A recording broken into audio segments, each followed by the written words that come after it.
जय हिंद दोस्तों, एक बार फिर से आप लोग का बहुत बहुत स्वागत है हमारे ऑफिशियल यूट्यूब चैनल अविजन इंस्टीट्यूट पे।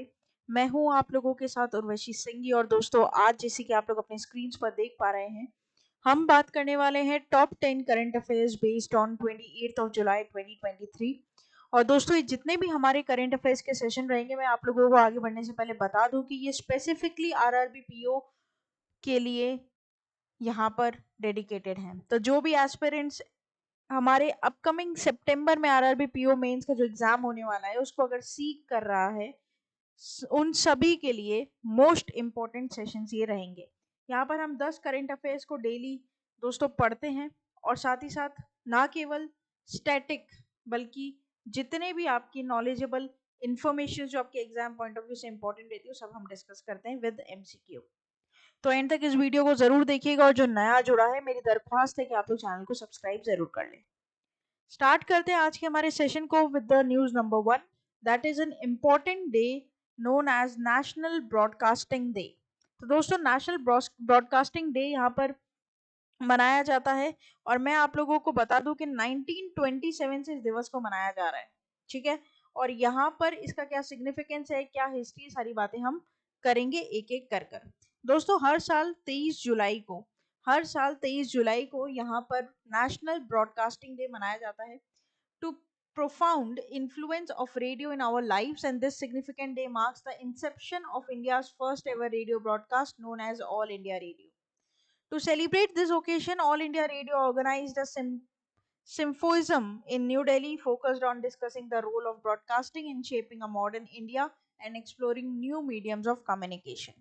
तो यहाँ पर ऑलरेडी रेडियो एक बहुत इम्पॉर्टेंट टूल है दोस्तों हमारे लाइफ्स का, और किस तरीके से ये जो आईबीसी से लेकर आकाशवाणी की जो जर्नी है ये हुई है, यहाँ पर इसके बारे में हम बात करते हैं। तो रेडियो जो ब्रॉडकास्टिंग था 1923 में, जब रेडियो क्लब ऑफ बॉम्बे, ठीक है, जो ब्रिटिश रूल के तहत स्टार्ट हुआ था, उसके बाद फिर इसका नाम आईबीसी रखा गया, इंडियन ब्रॉडकास्टिंग कंपनी, और उसके बाद फिर आकाशवाणी भी इसका नाम रखा गया, ट्रांसलेट कर कर voice of announcement from the skies. ठीक है, आकाशवाणी का बेसिकली नेम होता है, यहाँ पर मीनिंग होता है ये।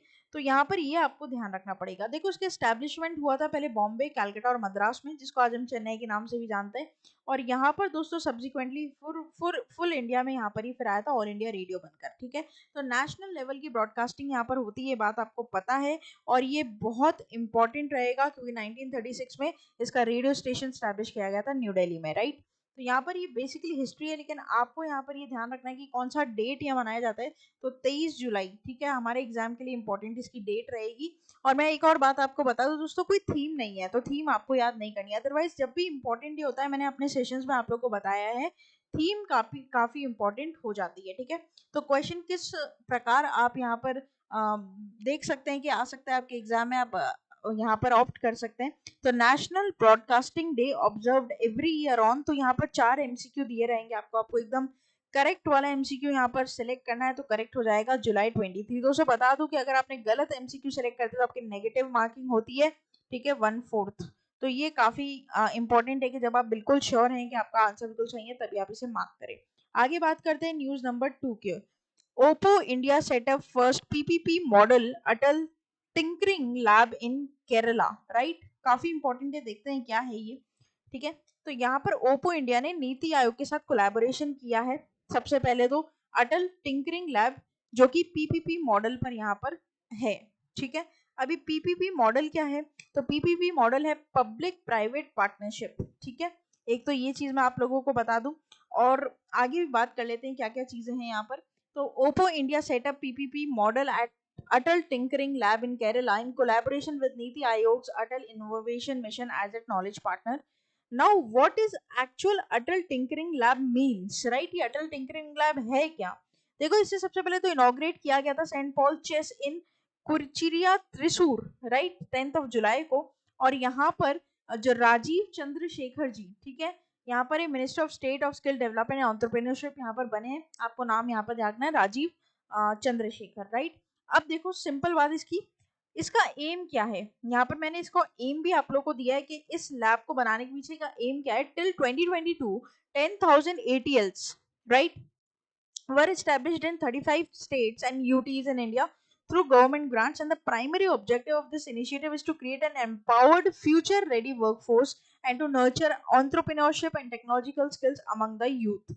तो यहाँ पर बेसिकली जितना भी यूथ है इंडिया का, ठीक है, उसको फ्यूचर रेडी यहाँ पर बनाना है, स्किल उनमें एकदम टेक्नोलॉजिकल स्किल एकदम डेवलप करनी है और ऑन्ट्रप्रेन्योरशिप जो है उसकी स्किल्स को यहाँ पर मेंटेन करना है, ठीक है। तो काफी इंपॉर्टेंट यहाँ पर ये रहता है। सिग्निफिकेंस इसका क्या है, वैसे तो मैंने आप लोगों को बता दिया। 12वीं क्लास से मतलब 6ठी क्लास से लेकर 12वीं क्लास तक के जितने भी बच्चे हैं, स्कूल चिल्ड्रंस हैं, उनके अंदर एक इनोवेशन सोल्यूशंस लेकर आना, स्किल्स उनकी डेवलप करना, उनको फ्यूचर रेडी करना, ठीक है, ये इस लैब का क्या है बेसिकली मेन एम है। सिंपल बात तो बस यही है, इतनी सी ही यहाँ पर रहेगी। इसने ओप्पो इंडिया के साथ यहाँ पर कोलैबोरेशन की और इसका पहला दोस्तों यहाँ पर जो टिंकरिंग लैब बनने जा रहा है वो केरला में देखने को मिलेगा आप लोगों को, ठीक है। तो dash setup first PPP model Atal tinkering lab in Kerala. तो आपको ध्यान रखना है किन किन का कोलैबोरेशन हुआ है, ओप्पो इंडिया और यहाँ पर नीति आयोग, ठीक है। ये आप क्या करेंगे, ध्यान रखेंगे, काफी इंपॉर्टेंट यहाँ पर रहेगा। दोस्तों हम अपने सेशन में सिर्फ वही पॉइंट्स इंक्लूड करते हैं जो एक्चुअल में आपके एग्जाम के पॉइंट ऑफ व्यू से इंपॉर्टेंट रहते हैं, ठीक है। ऐसे तो डिटेल बहुत बड़ी हो सकती है, लेकिन हम उसे कट डाउन कर सिर्फ इंपॉर्टेंट बुलेट पॉइंट्स आपके लिए ऐड करते हैं। आगे बात करते हैं न्यूज नंबर 3 के ऊपर। Famous US hacker Kevin Mitnick dies at age of 59। तो दोस्तों बहुत ही famous computer hacker Kevin Mitnick, इनका देहांत यहाँ पर हो चुका है, डिमाइस है, ऑर्बिचुरी है, एग्जाम में इंपॉर्टेंट रहेगी। वैसे बहुत सारी डिटेल मैंने यहाँ पर दी है, लेकिन आपको सिर्फ इनका नाम ध्यान रखना और इनका इंटरेस्ट फील्ड याद रखना है, ठीक है। तो यहाँ पर कंप्यूटर हैकर्स मतलब one of the best computer hackers थे इंडिया पूरे वर्ल्ड में, और यहाँ पर इनका 59 इयर्स ऑफ एज में यहाँ पर इनको क्या हो गया, देहांत हो गया। He spent 5 years in prison for computer and wire fraud following a 2-year federal manhunt in the 1990s, and also he himself reinvented white hat hacker, right? तो ध्यान रखिएगा। तो यहाँ पर Kevin Mitnick, who has recently been passed away, belongs to which of the following field of interest? So he's a computer expert, or you can say computer hacker, one of the best hackers we have in our world, right? Very very important from your exam point of view. तो directly इनका नाम पूछ लेगा, और ये तो फिर भी इंटरनेशनल ऑर्बिचरी है तो इसके चांसेस ज्यादा बढ़ जाते हैं आने के एग्जाम में, राइट। तो ये भी आप इधर क्या करेंगे दोस्तों, ध्यान रखेंगे। आगे बात करते हैं न्यूज नंबर 4 के ऊपर। दोस्तों राकेश पाल जी को अपॉइंट किया गया as a 25th director general of Indian coast guard, ठीक है। तो director Rakesh Pal has been appointed as 25th director general of Indian coast guard. अब यहाँ पर आगे इसकी पूरी डिटेल क्या है। He is an alumnus of India's Naval Academy and joined the Indian Coast Guard in January 1989. The Ministry of Defense state that he underwent professional specialization in gunnery and weapon system at Indian Naval School Dronacharya Kochi, right? तो यहाँ पर 25th director general की post पर ICG Indian coast guard कौन appoint हुए, राकेश पाल। दोस्तों आपको इनका नाम यहाँ पर बहुत ज्यादा इंपॉर्टेंट रहेगा, ये बात आप क्या करेंगे यहाँ पर ध्यान रखेंगे, ठीक है। अपॉइंटमेंट है, बहुत इंपॉर्टेंट सेगमेंट है करंट अफेयर्स का, इट इज वेरी इंपॉर्टेंट। अच्छा एक चीज और मैं यहाँ पर आपको दोस्तों बता दूं, कुछ स्टैटिक है जो आपको यहाँ पर इंडियन कोस्ट गार्ड की फॉर्म में याद रखनी पड़ेगी। तो इंडियन कोस्ट गार्ड की अगर मैं बात करूँ तो फाउंड किया गया था 1 फरवरी, ठीक है, 1 फरवरी 1977 में, और इसका हेडक्वार्टर यहाँ पर कहाँ देखने को मिलेगा आपको, न्यू दिल्ली, ठीक है। हेडक्वार्टर कहाँ देखने को मिलता है, न्यू दिल्ली में, राइट। आगे क्वेश्चन किस प्रकार यहाँ पर बन सकता है, तो dash has been appointed as 25th director general of Indian coast guard. तो यहाँ पर करेक्ट हो जाएगा राकेश पाल। आगे बात करते हैं दोस्तों न्यूज नंबर 5 की। रिजर्व बैंक ऑफ इंडिया ने रिसेंटली लाइसेंस रद्द किया है यहाँ पर, ठीक है। और किसका लाइसेंस रद्द किया है, उत्तर प्रदेश बेस्ड कोऑपरेटिव बैंक का, जिसका नाम है यूनाइटेड इंडिया कोऑपरेटिव बैंक, ठीक है। इसके बारे में हम पूरी बात कर लेते हैं यहाँ पर। देखो दोस्तों जब भी हमारे इंडिया में जब भी कोई बैंकिंग एक्टिविटी को परफॉर्म करना चाहता है तो सबसे पहले उसको परमिशन लेनी पड़ती है रिजर्व बैंक ऑफ इंडिया से। परमिशन के रूप में रिजर्व बैंक ऑफ इंडिया को लाइसेंस प्रोवाइड करता है, चाहे कोई भी बैंक हो, फॉरेन बैंक हो या कोई प्राइवेट सेक्टर बैंक हो, पब्लिक सेक्टर बैंक हो, लोकल एरिया बैंक हो, रीजनल रूरल बैंक हो या कोऑपरेटिव बैंक ही क्यों ना हो। तो इन सभी को सबसे पहले परमिशन लेनी पड़ती है रिजर्व बैंक ऑफ इंडिया से, और रिजर्व बैंक ऑफ इंडिया जब परमिशन देगा तभी ये इंडिया के सॉइल पर बैंकिंग एक्टिविटी को परफॉर्म कर पाएंगे, ठीक है। तो यहाँ पर इन्होंने कैंसिल कर दिया, रिजर्व बैंक ऑफ इंडिया ने कैंसिल कर दिया उत्तर प्रदेश के एक कोऑपरेटिव सहकारी बैंक का क्या लाइसेंस। तो अब यहाँ पर ये बैंक एक्टिविटी परफॉर्म नहीं कर सकती। तो basically reserve Bank of India से क्यों करती है, जब भी कोई बैंक बैंकिंग रेगुलेशंस एक्ट 1949 का कोई भी रूल वायलेट करता है तो उसे कुछ पीरियड के बाद जब वो फिर भी नहीं सुधरता तो उसका लाइसेंस रद्द कर दिया जाता है। Due to inadequate capital and poor earning prospects, Reserve Bank of India has decided to cancel the registration certificate of United India Cooperative Bank based in Bijnor, Uttar Pradesh. It is now promptly restricted from conducting banking operations in India, and this excludes the range of activities such as acceptance and repayment of deposit as defined Section 5 Clause B read under Section Banking Regulations Act 1949. जैसे कि मैंने आप लोग को बताया दोस्तों, commercial bank हमारे India में जो रूल्स एंड रेगुलेशंस की बुक फॉलो करती है उस बुक का नाम यहाँ पर क्या होता है, बैंकिंग रेगुलेशंस एक्ट 1949। और बैंकिंग रेगुलेशंस एक्ट 1949 के सेक्शन के तहत कोई भी रूल का वायलेशन होना रिजर्व बैंक ऑफ इंडिया को कभी भी बर्दाश्त नहीं। ठीक है, तो हर कॉमर्शियल बैंक को ध्यान रखना पड़ता है कि वो अपने रूल्स का वायलेशन ना करें, राइट। तो ये आप क्या करेंगे इधर ध्यान रखेंगे, इट्स वेरी वेरी इंपॉर्टेंट। अब यहाँ पर देखो बेसिकली क्या है, इसने क्या रूल ब्रेक किया। देखो, जो बैंक में बंदों ने डिपॉजिट किया पैसा, आज ये बैंक ऐसी स्टेट में है कि वो डिपॉजिट हुआ पैसा भी वो वापस लौटा नहीं पा रही। इस वजह से रिजर्व बैंक ऑफ इंडिया इसका लाइसेंस रद्द कर दिया कि जो लोगों ने अपना पैसा डिपॉजिट किया उनका पैसा ही डूब गया। हालांकि अब यहाँ पर कौन आएगा, DICGC आएगा। अगर आपने मेरे ऑफलाइन सेशंस पढ़े हैं दोस्तों, क्लासेस ली है मेरे साथ, तो आपको पता है सब्सिडरी है रिजर्व बैंक ऑफ इंडिया की, जो कि जब बैंक डूब जाता है तो फिर क्या करती है, यहाँ पर बेसिकली इंश्योरेंस प्रोवाइड करती है, हिडन इंश्योरेंस। DICGC कितने लाख तक, 5 लाख रुपए तक। तो जो भी कस्टमर जिनका 5 लाख या 5 लाख से कम रुपए है उनको 100% अमाउंट रिफंड होगा, डरने की कोई बात नहीं। हाँ, जिसका 6 लाख है उसको 5 लाख तो मिलेगा ही, बाकी 1 लाख का क्या होगा, वो कुछ पैसे मिलेंगे। ठीक है, लेकिन जिसका 5 लाख और 5 लाख से कम है अमाउंट, उसको पूरा टोटल 5 लाख रुपए DICGC जो कि सब्सिडरी है रिजर्व बैंक ऑफ इंडिया की, पूरा पैसा देगा। ठीक है, तो यहाँ पर ये बैंक का नामो निशान खत्म और DICGC का काम शुरू हो जाता है। तो DICGC के दोस्तों चेयरमैन कौन है, थोड़ा मैं बता दूं आपको, जो कि कौन है, MD Patra. He is one of the deputy governor of Reserve Bank of India. ठीक है, तो RBI cancels licence of Uttar Pradesh based कौन सी यहाँ पर कोऑपरेटिव बैंक है, तो यूनाइटेड इंडियन कोऑपरेटिव बैंक। आगे बात करते हैं न्यूज नंबर 6 के ऊपर। हाफ वे थ्रू हम हमारे वीडियो के दोस्तों यहाँ पर पहुंच चुके हैं और इसकी बात हम आगे चलाते हैं। गवर्नमेंट ने यहाँ पर सतपाल भानु जी को MD अपॉइंट किया है LIC का। ठीक है, तो सतपाल भानु जी has recently served as additional zonal manager of LIC of India zonal office in Bhopal, has been appointed as a new MD of the company।